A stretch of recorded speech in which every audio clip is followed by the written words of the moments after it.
this is my review of Solar Opposites.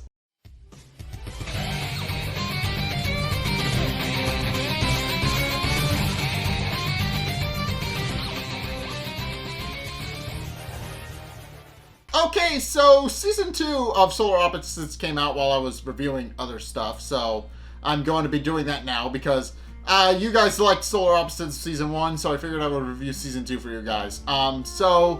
This first episode is actually pretty interesting because, long story short, this episode actually establishes that other Shlorpians were evacuated from the planet, which we established. We've already know that, but apparently some of them wound up on Earth, and that's what this episode explores. So, and also in this episode we actually learn a bit more about Shlorpian society as a whole, because there's actually something interesting about this other family of Shlorpians I'll get to in a minute.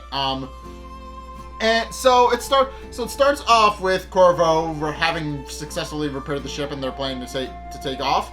And all the other Shlorpians merely remark what they liked and disliked about Earth. Specifically that they liked seeing all the Earth culture and all the breathable oxygen and a whole bunch of other stuff. Although Yumyulack also points out that he feels a little bit like there's actually some pretty dumb rules in place that he doesn't feel like for example, people farting after they relieve themselves rather than before, which is interesting.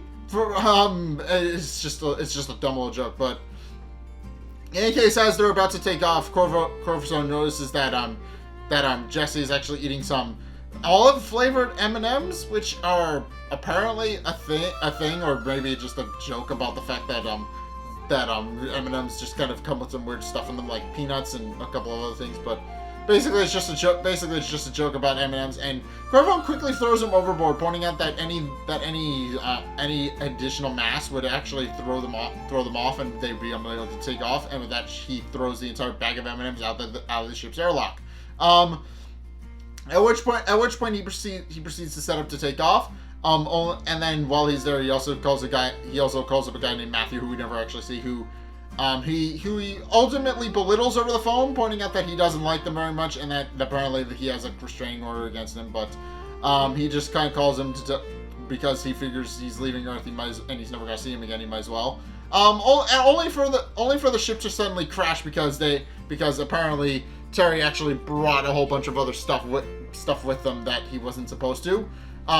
And Korvo gets upset mainly because Terry actually brings along some DVDs, which some DVD and Blu-rays, which he ultimately points out aren't supposed to be a thing.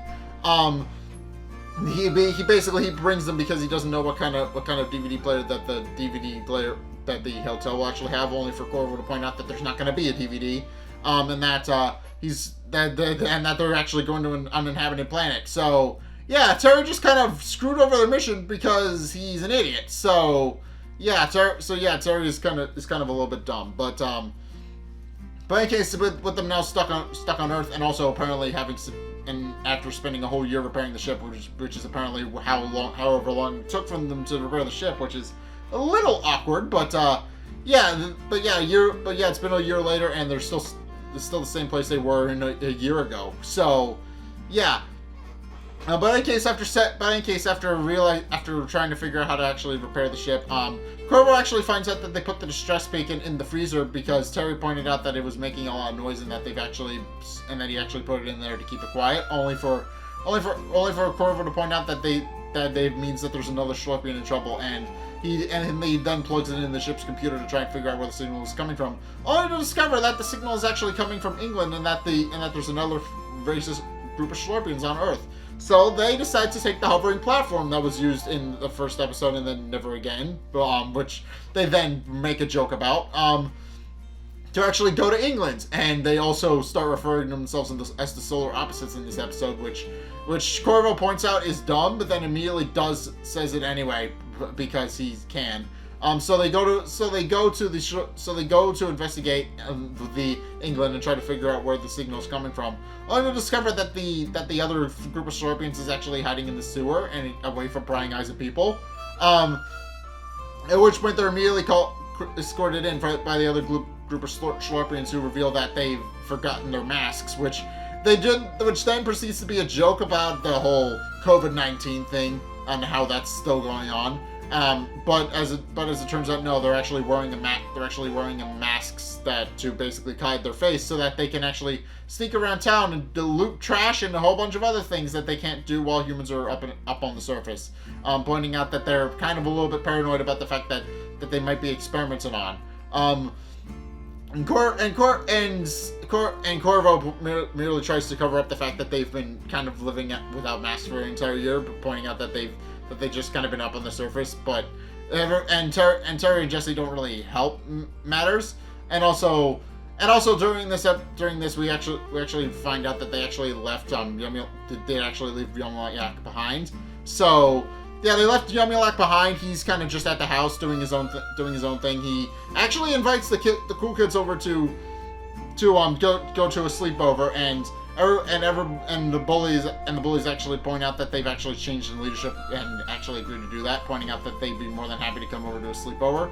And also Korvo also remarks that as long as Yumyulack doesn't let the people watch RoboCop again, it'll probably be fine, which he does, and that becomes a recurring thing where anytime the pupa's scared, it'll hide under the covers with a gun. So yeah, that's just a running joke throughout the episode. But in any case, as they're just kind of going through that, Terry Korvo quickly bonds with the other Shlorpians that they found, and points out that not only is their ship a lot nicer, but that he kind of feels like he's finally at home with a bunch of other more orthodox Shlorpians. So, which Terry's kind of annoyed at because he's been domesticated basically. He loves Earth life, and that's completely fine. But Korvo's a little bit unnerved by the fact that he's the only Shlorpian in his group to actually still continue the old ways.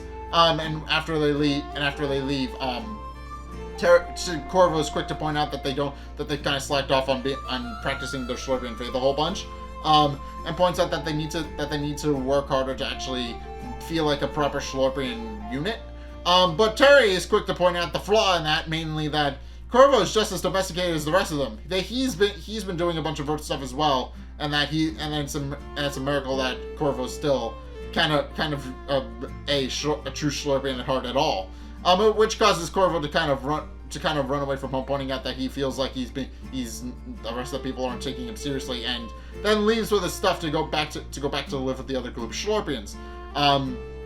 And the other group adamantly welcomes him in with open arms. They point out that he's now completely that they're happy that he's decided to join the ranks, and at first it just seems like a blessing in disguise that they're actually going to be a proper family to him.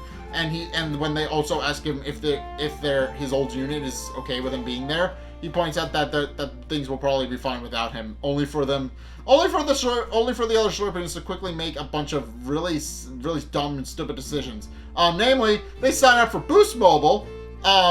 They buy a high maintenance dog, and Terry just kind of keeps wearing his pajamas all the time. And they continue to go through. They can just continue to do that for the rest of the episode. They just kind of slack off and also use the gold machine to just make infinite gold as much as they want. Which Yumyulack walks in on and points out that they thought they were away, and that's the main reason he invited everybody over. When he realizes that they're not, he asks him to simply be out of his way so that he can so they can have all of his friends over for a sleepover, and point out that he doesn't want them kind of embarrassing him. So yeah, that because of that, he actually chews them out a little bit. And meanwhile, Korvo continues to hang out with the other Shlorpians. But then as they're about to sit down and say grace, as it were, they ask Korvo to recite the sacred number, which he can't successfully do. And after seeing that, after realizing that he's struggling with that, and realizing that he's been domesticated a little bit, and finally accepting that about himself, he realizes that he's the Terry of the group. So he kind of has a bit of an existential crisis because of that. He realizes that he's not as good as everybody else in the group, and he kind of knows that. So yeah, that's just a thing that Korvo begins to struggle with. He realizes that he's not as orthodox as he thinks he is, and he realizes that he needs to do something quick to actually earn the rest of the Shlorpians' approval. Meanwhile, several days have gone by, and basically the house is gone in complete disrepair. Terry and Jesse are unable to keep everything apart. Everything's a mess. The dog is kind of taken over and stressed out Jesse, and Terry realizes that he actually needs to get a job to actually start paying bills, because now people are showing up demanding money, and he has no way of actually dealing with them. So he decides to get a job at Ookie Cookie, which is disgusting. It's just a put a better word. Basically, the job entails that he keeps everything clean, which is a hassle because there's a bunch of dumb teenagers that just come in and wreck the place from time to time, and that just so happens to happen while Terry's on a shift. So yeah. Meanwhile, Korvo asks the other Shlorpians if he can actually help with anything else at all, pointing out that he wants to be useful to the rest of the group. And the rest of the Shlorpians merely ask him that they need a pupa expert, and sure enough, Korvo quickly asks them where the pupa is and if they can easily maintain it, only for them to reveal that they don't actually have a pupa. So, and this is where I said that we actually find a bit more about life on planet Shlorp a little bit, because as it turns out, there are actually two classes of Shlorpian, and that the other Shlorpians are actually part of a higher upper crust society part of the Shlorpian race, where they don't have to work, and then there's another working class, which is what Korvo is a part of. So the idea is that they're supposed to basically they need a pupa from a Shlorpian working class family, because they want to terraform the planet so that they can have their old life back. And Korvo, after some deliberation, decides that he will bring them back the pupa so that they can actually terraform the planet. So, at which point Terry comes back from his job and points out how rough it is, and Jessie has quickly found out that her dog is so high maintenance that has actually started making her wear a collar and has been burying her in the backyard. And also, Yumyulack points out that it's now late at night and his friend still haven't showed up, so he goes to find what he describes as the yeet detector to go and find them, which works. I'm not entirely sure how that's supposed to work, but it's kind of a little joke, so it's not supposed to make any sense. At which point Terry and Jesse realize that they need to start acting like Korvo if they want to figure out a way to actually solve all the problems that are plaguing them. And they begin dressing up in their ceremonial garb. And begin to start thinking things over, but Jesse quickly admits that this is dumb and that they need to actually call up Korvo and make sure and try and get him some help from him. And at which point Korvo begins to doubt whether or not he can actually go through with stealing the pupa, and then calls up Terry and Jesse, and after finding out that they've actually switched to Boost Mobile, and after finding out all the other bunch of other dumb stuff that they've done, and pointing out that after they admit to their face that they've been dumb and they need him to basically keep the house in order, he decides that he's actually happy with going back to his family and actually trying to help them sort things out. At which point he tells the other Shlorpians that the deal's off and he's not going to steal their pupa, only for them to beat him up and lock him in a cage, pointing out that they are desperate to get the pupa so that they can actually continue their mission of going back to live in complete and utter harmony and bliss. And that if he's not going to cooperate, then they need to dispose of him. At which point they proceed to take out their ship, which again is in the sewer, so it just kind of bursts out of the sewer and into the open air, and makes its way to the main house. At which point Korvo decides that he needs to figure out a way to get out, and realizing that the sacred number is likely the password, he then proceeds to put it in and succeeds in putting it in, realizing that he knew the number the whole time. Only for him to accidentally lock the cage and have to put it back in again. At which point he climbs out of the sewer, meets a cop, and the cop is kind of over the moon that he's met an alien, and rather than calling him in, merely remarks that he's just happy that there's an alien among them and invites him to Earth. At which point Korvo asks him where the Ferris wheel is, and the cop merely remarks that that'll take too long by foot, and that he'll actually take him the rest of the way. And sure enough, when Korvo gets to the Ferris wheel, he then hijacks it takes it over, and what you'd think it would turn into a giant wheel, but no, he actually turns it into a giant pair of legs and just kind of walks off with a giant Ferris wheel. So yeah, he gets into London Eye, he takes it over with sci-fi technology, and then he walks the rest of the way back to America. And the cop merely remarks that he thought he was going to use it as a giant wheel, but when that didn't happen, he realizes that's probably why he's just a cop. He doesn't think outside the box enough. And with that, he gets back in his car and drives off on his merry way. Meanwhile, Yumyulack has since found out where his bullies are, and that they actually told him that he could go through a sleepover so that they could have their own party and not include him. And then they throw him in a tree because they're assholes. So yeah, Yumyulack learns pretty quickly that the bullies were never his friend. So even though they said that they were, but in case it then comes back to the other Shlorpians arriving at Sari and the other's house, and they demand the pupa, and as a joke, Terry merely says that it's okay for them to take the pupa and asks them why, only for them to quickly go to lethal force because they believe that talking isn't going to work, mainly because they just want to shoot stuff up. But Terry is quick to respond that they're not going to take the pupa and activates the defense of the house, and then they both proceed to go to battle. Which we never see because it's a fourth wall joke. They actually ran out of budget to animate the actual fight scene, and then so they just kind of cut to a little post-it note of somebody requesting another guy for money on the animation department so that they can actually get the money to animate the fight scene, and then it cuts back to the aftermath of the fight scene that never happened. And they just kind of talk about the fight scene happening without ever actually explaining that it happened. But as the battle reaches its climax, Korvo shows up with the London Eye and points out that they actually do need to tell that they can have the pupa, but that he does need to tell them how to actually take care of it. At which point they go inside, and Terry and Jesse are understandably a little bit upset with Korvo, pointing out that they can't get rid of the pupa because it's like their baby. Only for Korvo to point out that they don't actually know what the pupa looks like, and then they proceed to give it the high-maintenance dog that Jesse bought.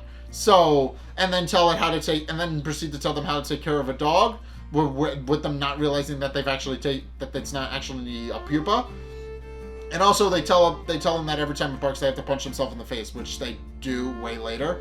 And then they ask Korvo how they actually get to terraform, and Korvo merely responds that if it's not happy enough, they're not doing it right.